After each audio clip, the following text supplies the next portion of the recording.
Morning, guys. So today will be the first of our physics demonstrations, and we're going to look at energy. In particular, we're going to look at kinetic and potential energy. That's energy in objects and in motion. And we'll go look at the formulas first, then we'll do some classroom demonstrations, and then we'll have to go outside for some bigger demonstrations that need a little more space. All right, so our first type of energy we're looking at is kinetic energy. This is the energy stored in motion, or the energy caused by that motion. So like the energy of a car going down the expressway versus a car going down Ackerman. So this is based on mass, which we have to measure in kilograms, and on speed, which is in meters per second. So down at the bottom you can see the formula, and it's kinetic energy, Ke, equals 1/2 of mass, m, times speed squared. So we would expect a car on the expressway to have significantly more kinetic energy than the same car going down Ackerman because the speed is so much higher on the expressway. Okay, so the other type we're looking at is potential energy, and this is the potential of something doing something. It's actually at rest, so it's the energy of position.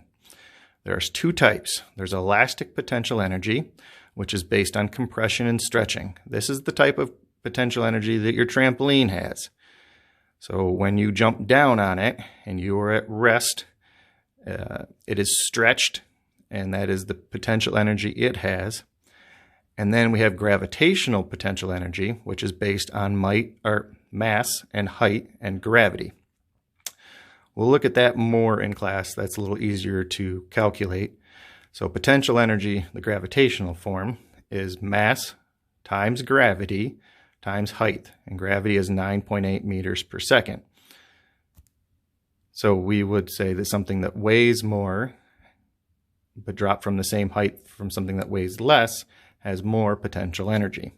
Okay, so before we get doing some calculations on gravitational potential energy, I wanted to show you some other examples of elastic potential energy. So these are little torsion catapults, and they fling a projectile and they rely on elastic. The black and red one has an elastic cord going around the back, and the other one that you guys have used in class, or some of you have used, has rubber bands in the front. All right, when I pull this down, this has elastic potential energy. It's at rest, it's not doing anything, it's full of potential energy. As soon as I release, that's kinetic energy as it was moving. Our little wooden catapult, the same thing. Pull down, this is elastic potential energy, and when I release, so when I released, that was the kinetic energy, and these little guys should give you a hint of what some of our larger demos are going to be that we're building up to. Okay, so now that you've had that teaser, let's go back to potential energy, the gravitational form, and look at a common classroom example. So I have a textbook sitting on a table. It's full of potential energy. It has no kinetic energy. It's at rest, it's not doing anything. I've weighed the textbook already, and it weighs 1.2 kilograms. Now if I measure the height off the floor, it's at 91 centimeters. So 0.91 meters. Now, technically it also has all the height of the school below us down to the ground. But for this example, we're going to assume that we're at ground level. So I set up our formula. Potential energy equals mass times gravity times height. The mass of the book is 1.2 kilograms. The height is 0.91 meters, and gravity is 9.8.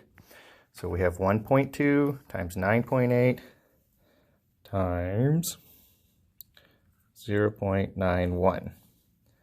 So if I do that on the calculator, all right, so doing the calculation, we come out with 10.7016 for the book.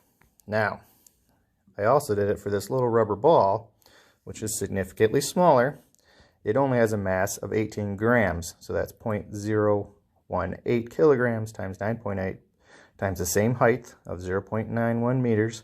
That comes out to 0.161 is the potential energy for the ball. So that shows you that we kept the height the same, but we changed the mass, and you have a significant change in potential energy. Okay, for this next demo, we're going to look at kinetic and potential energy with a classic car track demo. So using some matchbox cars and a few other objects, we'll look and see how potential energy and kinetic energy are related. Okay, once again, our formula for potential energy is mass times gravity times height.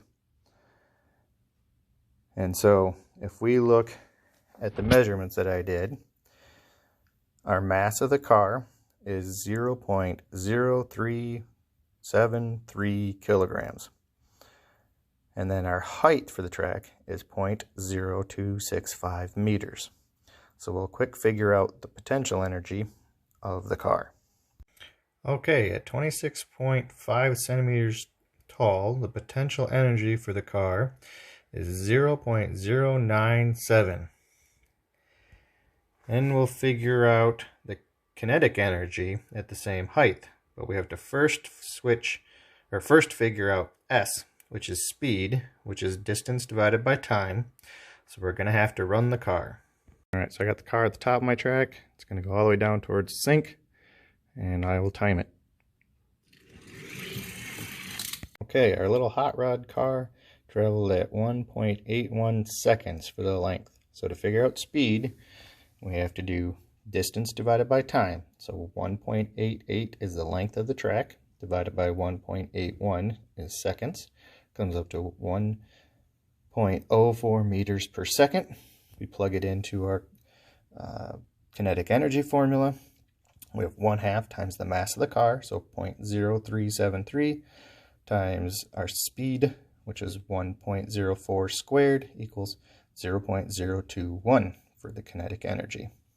Okay, but what happens if I change the mass of the car? So I tape some nails to the top, which true, they're going to create a little bit of drag, which is going to change things a little bit, but let's ignore the drag and let's just assume weight change. So now the car went from 37.3 grams up to 56.7 grams. So we'll refigure our potential energy, and then we'll rerun the car to see how speed changes, if it changes, and refigure kinetic energy. Alright, our little Mad Max Special has a new mass of 0.0567 times gravity times the same height, and that makes our potential energy 0.147 just by changing the mass. Now if we look at kinetic energy, I figured out speed, and speed is now 1.07 meters per second, so a little bit faster. So we do 1/2 times our mass times our new speed squared, and it comes out to 0.033 for the kinetic energy of the car. Now I've elevated the track. We went from 26.5 centimeters up to 40.5 centimeters. It's the same track, same car. We're going to rerun it and see how he does.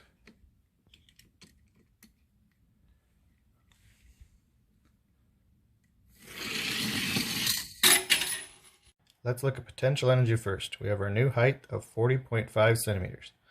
So 0.0567 times 9.8, which is gravity, times the new height of 0.405 comes out to 0.225. So we have more potential energy just by changing the height.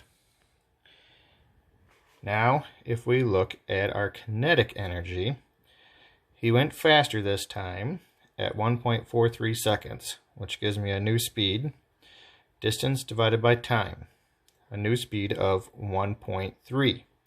So I do 1.3 squared times mass, which is 0.0567, times 1/2, comes out to 0.049 as the new kinetic energy. So even though we didn't change the mass, the speed changed because of the height change, which made him a little faster, and which changed the kinetic energy.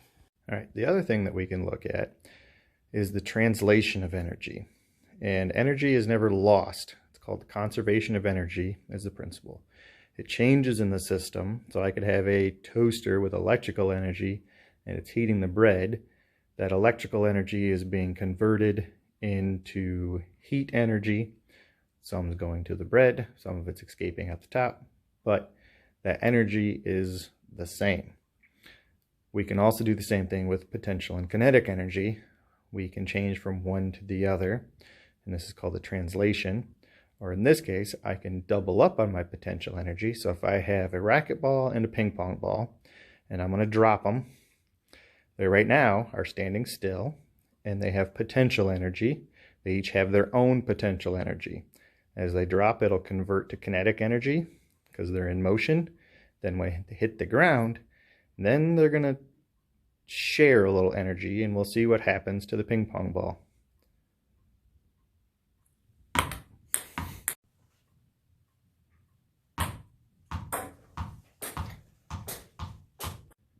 Okay, now for some potential and kinetic energy translation that's not so realistic anymore, but a lot more fun than matchbox cars or books on the edge of the table. We're talking about siege engines. So, I have always loved making siege engines, catapults, and trebuchets, and I've been making them for most of my life. This little tabletop version will be firing off later outside. But I wanted to look at the numbers while we were inside. So, it has a 2 kilogram weight that's 21 centimeters up, so that's 0.21 meters. It has potential energy, while it's locked and loaded like this, of 4.116. Now it fires 2 different projectiles. The cube only weighs 0.0104 kilograms, and the ball weighs 16 grams, so that's 0.016 kilograms. So what will happen is that all of that weight will drop very rapidly, and the projectiles get loaded in the sling, and they will get whipped around. So that energy is being saved. In fact, we call it mechanical advantage. We're actually trying to make the most efficient use of it, of that energy, losing the least amount of friction as possible. Of course, there's always going to be friction. There's always friction in our world, but that will, the weight box will drop, and the ping pong ball that's weighted will go whipping around and will fire. Now for my slightly larger version. It's not quite tabletop anymore. Well, I mean, it fits this table, but this one will fire further or longer than the width of my backyard. So we'll definitely be at the park for this one. So it has a mass that's 6.3 kilograms in that box. It's filled with lead shot, and that's 42 centimeters, so 0.42 meters. That makes a potential energy of 55.15. Our other one was only 4. So now we went from 4 to 55, and what it launches is this little golf ball, and he has a mass of 50 grams, so 0.05 kilograms.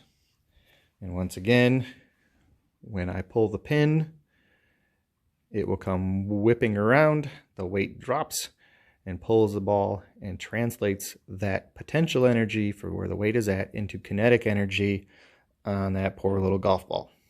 And our last example of translation of energy is I have 2 200-gram weights hanging from my front cart, and they're just hanging there.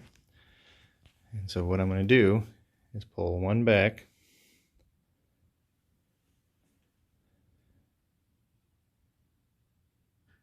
release, and not surprisingly, the other one starts moving, but the first one stops. And as the second one slows, the first one speeds back up again. And the second one stops, and the first one goes. And they are sharing that energy that I put into the system back and forth and back and forth. Now eventually they will both come to a rest because of friction, and that's energy loss. But they keep going back and forth, sharing that energy.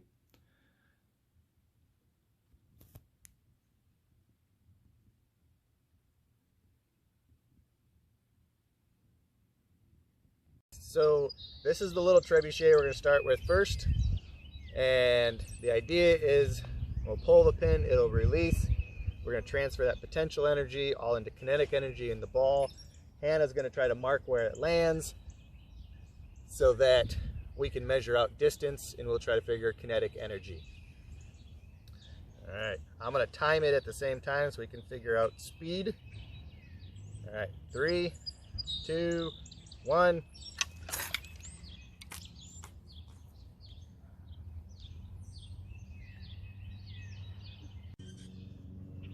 Okay, so we're going to do this with the big one now, shooting the golf ball. In 3, 2, 1.